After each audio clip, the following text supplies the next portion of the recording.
So David, we go out on penalties to City Liverpool in the FA Trophy today. It's safe to say at half-time it didn't look too good, but we've come out looking very good with a really good second half performance today. Yeah, first half we probably had as many chances. We had the first 10 minutes, both sides had two kind of big-ish chances. One just evaded Alfie, and one Jack Marrow looks pulled back and didn't quite execute properly.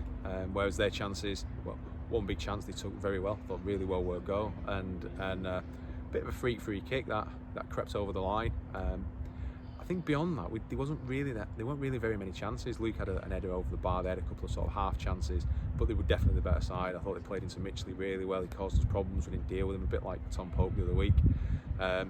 Probably until 40 minutes, until we actually got someone on his toes and took that away from them. I thought Elliot Morris caused us problems out wide, and Lomax Jones on the other side just asked a lot of questions, and he seemed to pick up every second ball. Second half, I thought we showed loads of character. We played high up the pitch. We played in their half. We asked questions. I thought we had more than enough chances to win it in the end. Unlucky, really, a couple of times with a little bit of execution. Not quite right. A last gasp tackle from centre half, which was unbelievable to stop Eric. And then penalties, the lottery. You know, we came out on top midweek. Not to be today. That's football. A couple of penalty shouts at the end of the second half. I think it was Mason and Reece on them. Any thoughts on them too?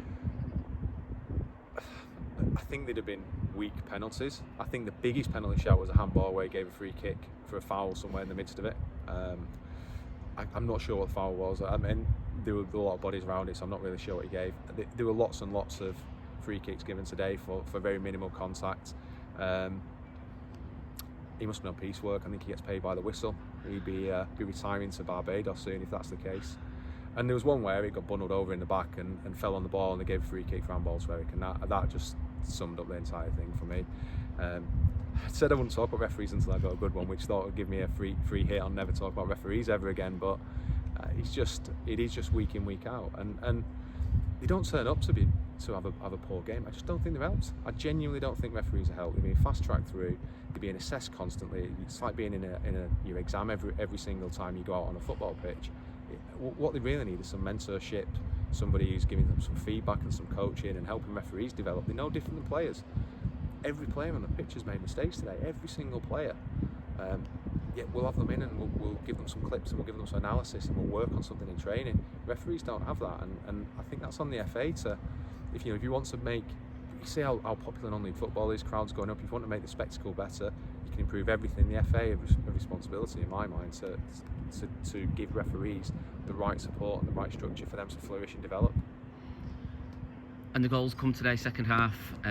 Jack Morrow with a goal that I think it starts off with Matt Cardach, who steps out of defence. Really, really solid again, Matt, today. Yeah, Matt's been excellent. He's very, very comfortable on the ball. He's very good in the air. He's a great one-on-one defender. He doesn't have very many weaknesses, really. He's sure about a tattoo on his calf. That's the only thing I've been able to find, really. That's about him. But you know, he's a very, very good footballer, very accomplished, and you can see he's played a lot of his football in midfield, the way that he's comfortable to receive it.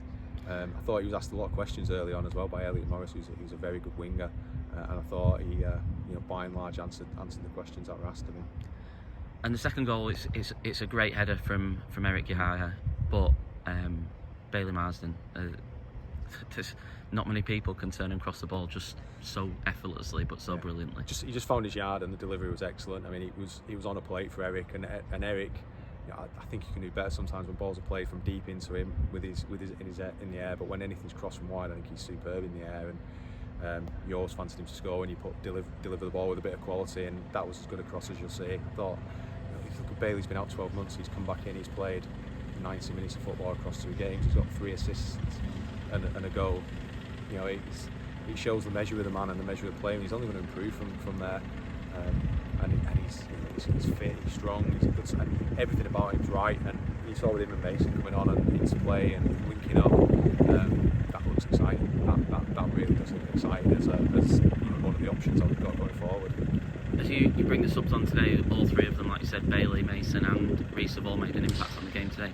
Are you starting to get a grip on maybe what your best 11 is at the moment, or is it still a squad game for now? I probably do have, but it's going to have to be a squad game. We've got 5 games in 15 days, including today. That's a lot of football.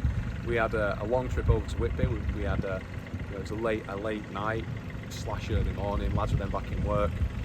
You've also got lads who are disappointed and want to play. You know, Louis been 3 times, he's been straight ready to come on and something's happened on the pitch. I mean, it's not that we scored once and we got momentum and scored the other night, and he's worked hard and deserved his chance. His attitude's been exemplary, and you know, not everything ran for him today, but his work rate, his effort, his enthusiasm, his desire, everything about him was what you need from a player. And a good problems to have, because every player knows if you're not quite at it, if they're not on it, there's a player who can come in and replace them and do their job, and that's what we need. And it's going to be difficult to keep players happy, but there's a real togetherness about the group, and therefore it will be, you know, it will be over the next 15 days. It'll be longer than that. We've got two games a week all the way through October.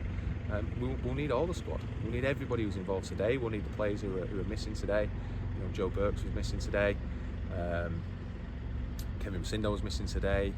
Kasper Milkowski was ill and didn't. He would have started had he been fit. So, and that's the reality. We're going to need all those players to play a part in the next couple of months, and it's good to see the togetherness that we've got.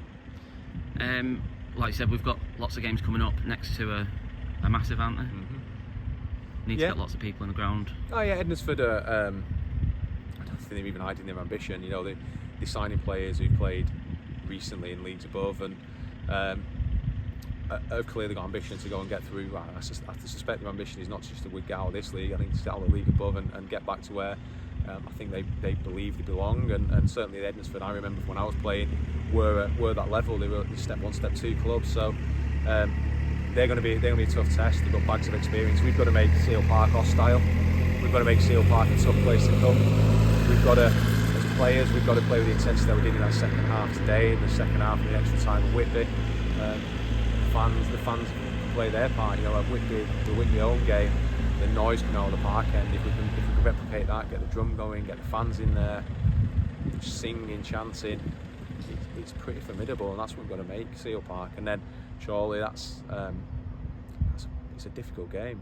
They're a side who are 3 leagues above us and a very good side at that.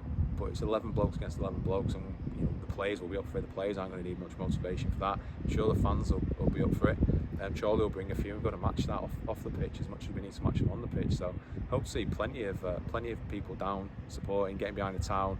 You know, successful Mosley AFC equates to a successful Mosley at the town, and we want that. We want to work together, and you know, I'm sure we're doing great things already. But I'm sure if we get more people in, we can have an even bigger impact. And last question, really. So you spoke a lot over the summer, last season, this season, about having big characters and people in the squad, and we spoke a lot about them. One of them today had 2 different boots on, and he seems to be taking a lot of plaudits from a lot of fans. So just a couple of words on Hobbs, because he's definitely a character. So he's definitely a character. I'm not sure that's what I meant when I said character, but and you know, in fairness, he has got character in the way I meant it. He has got, you know, he does work hard. I'm saying this to Alfie and Louis. Actually, all of our flair players work hard off the ball, and he's no different. But he turned up today. He had a dog with him, a plastic dog. Bailey brought it out on the pitch, which turns out to be a speaker that barks when you turn it on. He had different boots on. He's just unique. He's just a bit of a one-off, but he's brilliant. You know, you can't help but like him. He's an exciting he's an infuriating footballer, because you never know what he's going to do, but he's an exciting footballer, and a footballer who can produce moments of magic. And you know, we're delighted we've got him. You know, I knew what I was getting on the pitch. I'd done some research, and I knew that I'd been told he was a good lad in the dressing room. Didn't realise he was quite what he is, but he's superb. You know, he's unique. He's great to have around the place. Thanks, David. Cheers, Nathan.